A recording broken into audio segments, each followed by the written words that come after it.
The streets of Luganica stretched beyond the alleyway, bustling with the rhythm of daily life.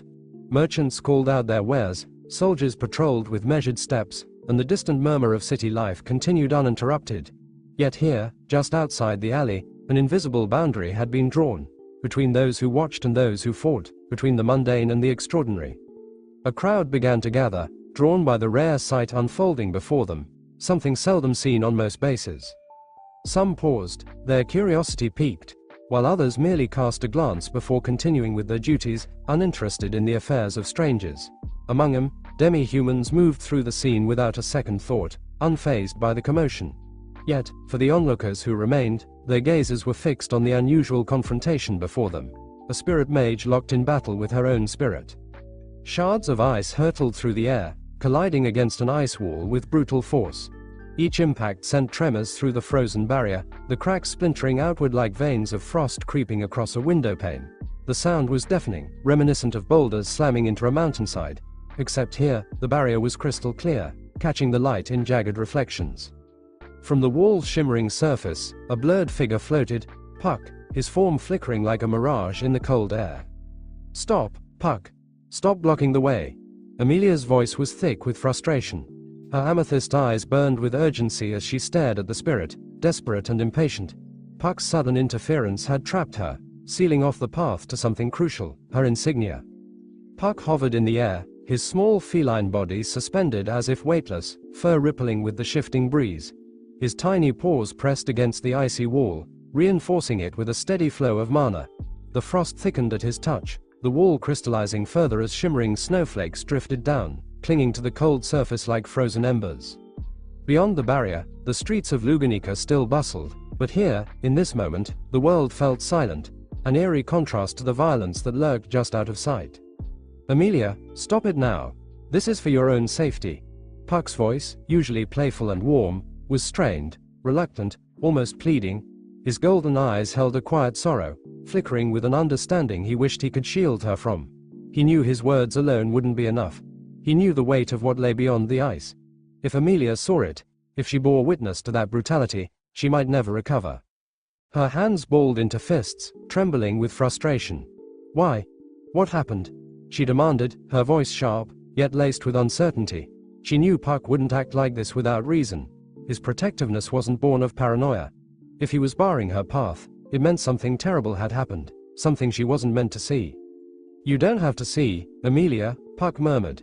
His voice wavered, carrying more than just concern. It was an unspoken plea. But Amelia wasn't a child. She wasn't someone who could just accept vague reassurances. Her amethyst eyes burned with the need to understand, even as her gut twisted with an unnamed dread. Puck signed, lowering his head. "I knew something was wrong the moment the big guy's intentions changed," he admitted. The second he caught the scent of blood, he wasn't the same anymore. It was like something inside him snapped, like instinct took over, drowning out everything else. His paws pressed harder against the wall, reinforcing the ice with renewed urgency. "I had to stop you. If you saw what's on the other side of this wall, you..."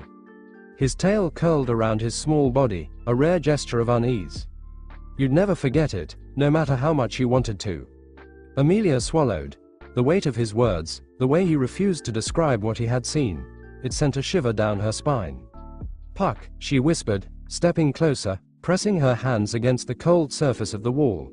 The ice numbed her fingertips, her breath fogged against it. Beyond the frozen barrier, beyond the veil Puck had created for her sake, the world reeked of iron. The stench of blood clung to the air, thick and nauseating. It seeped through the cracks in the ice, invisible yet suffocating. Not a murder, a massacre, and Puck was determined to keep her blind to it. A scream tore through the streets. "Help! A knight! A knight! Help me!" The cry was raw, piercing the air with sheer desperation, louder than should have been possible. The alley swallowed the sound, muffling it within its shadowed walls, but beyond, where the streets of Luganica bustled with life, the call would not go unheard. Merchants hawking their wares, townsfolk immersed in their daily routines, soldiers on patrol, all would hear. Including Amelia. And Puck. Puck's ears twitched, his floating form stiffening as he turned toward the source. "That's not good," he murmured, golden eyes narrowing. The distress in that voice wasn't something that could be ignored. A new voice cut through the moment, strong, unwavering, yet carrying an innate gentleness. Someone is in need of aid. The words weren't spoken in haste. They were delivered with certainty, as if the speaker had already resolved to act before finishing the sentence. Stood at the edge of the alleyway, his presence alone enough to shift the atmosphere. His most striking feature, the unmistakable, flaming red hair, seemed to glow beneath the sunlight, a stark contrast against the dull stone and brick around him. Crimson eyes gleamed with sharp awareness, yet within him rested a calm confidence, untouched by doubt or hesitation. Though slender in frame, his well-toned muscles hinted at a strength far beyond what was visible beneath his pristine attire. The way he carried himself, poised, yet utterly unshaken, radiated an aura of gallantry, a presence so commanding that it felt as though the very air around him had stilled in quiet reverence. At first glance, he was intimidating, a man who stood above the norm, beyond the reach of ordinary men. Yet, his open and approachable demeanor softened the perception. His natural charisma was effortless, an undeniable charm that made him beloved by the people. Women's eyes instinctively drifted toward him, drawn to his extraordinary features, his effortless grace. But at this moment, none of that mattered, because Reinhard had heard the call for help. And he was already moving. A sharp whoosh sliced through the air. Like scissors through paper, a single motion, fluid, effortless, tore through the ice wall. The moment of impact was almost silent, the precision so absolute that the barrier barely had time to resist, then, shatter. Crystalline fragments burst outward, catching the light as they spiraled through the air like frozen stars. Puck's carefully constructed wall, once an unbreakable shield, now crumbled as if it had never existed. A gust of wind followed in its wake, cold rushing against Amelia's skin, stealing her breath. But what truly left her frozen was the afterimage. A streak of motion, too fast for the eye to follow. A ghost of red and white burned into reality for a fraction of a second. Then it was gone. Reinhard had already moved. The onlookers barely had time to process it. Amelia's amethyst eyes widened, reflecting shards of shattered ice. Puck, still floating mid-air, flicked his tail once, his fur standing on end. His golden eyes, so rarely caught off guard, gleamed with something rare, awe. Then, the sound came. Steel against steel. A monstrous impact that resounded through the alley like a thunderclap. The very earth shuddered beneath them. The force of it rattled loose dust from the rooftops, sent crates trembling on the stone pavement.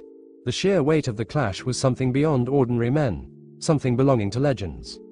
And standing at the heart of it, blade drawn, stance unshaken, was Reinhard van Astrie. The Sword Saint. His blade, gleaming beneath the sunlight, stood locked against an unseen force. Though his movements had been almost too swift to register, his posture remained composed, calm, but absolute. It was as if the very laws of battle bent around him, as if even the weight of the world itself could not shake his footing. But it wasn't over. A monstrous figure loomed, its massive form drenched in fresh crimson. Blood dripped from its gaping maw, thick and dark, pooling along jagged fangs. The air reeked of iron, the sharp tang mixing with the creature's hot breath as it exhaled in ragged huffs. Its golden hair, slick with sweat and gore, caught the sunlight, a stark contrast to the carnage staining its body.